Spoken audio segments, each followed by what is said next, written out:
Okay, everyone, this is Dr. D again. This time, my screen capture program is better than a video camera videotaping a screen, which resulted in, of course, video you couldn't see.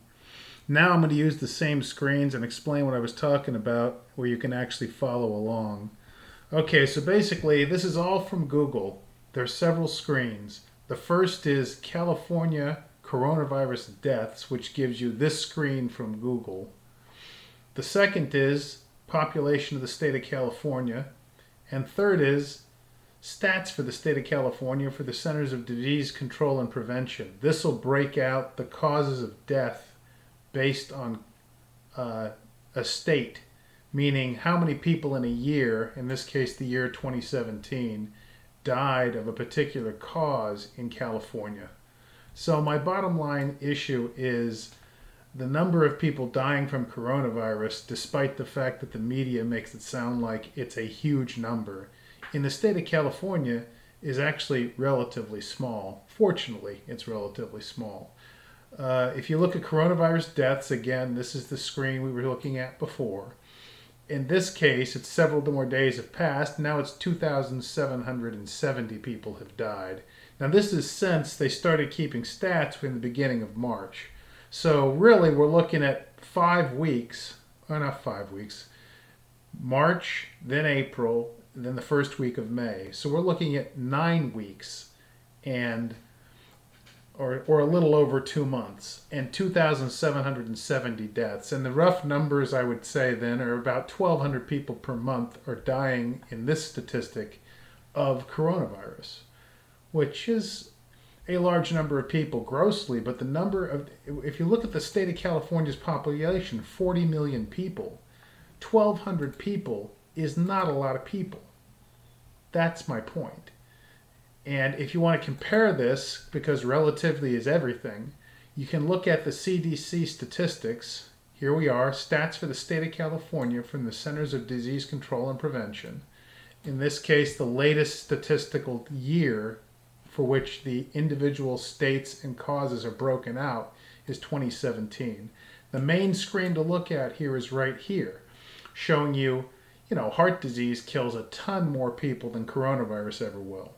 But look down at influenza pneumonia, which is a subcategory of what the coronavirus is. In this case, like we saw the other week, but this time you can actually read it, the number of people dying in a year from influenza pneumonia in 2017 was 6,340. So say that's 550 or so dying a month of influenza pneumonia. Well, then, if we say 11 to 1,200 are dying a month of this new coronavirus, well, that's a little over 2 times the number of people who die from influenza and pneumonia. Now, while death is a statistic, of course, these are people. My point is and was that because of the deaths from various causes, and if you want to use an extreme example, look at heart disease. 5,000 people a month or so in California are dying of heart disease. But we don't change our culture as a function of it. Now, individuals are given the right to make choices, and some of those choices are poor choices. Eating a diet primarily of fatty, cholesterol-laden food and smoking a lot of cigarettes will end you up in this heart disease category, and you very likely will die of heart disease. But we don't change society and take those choices away from you.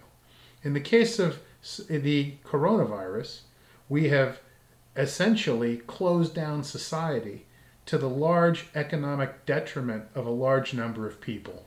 So my point is and was, one, the number of people dying from coronavirus, fortunately, is relatively small compared to the number of people living in the state of California.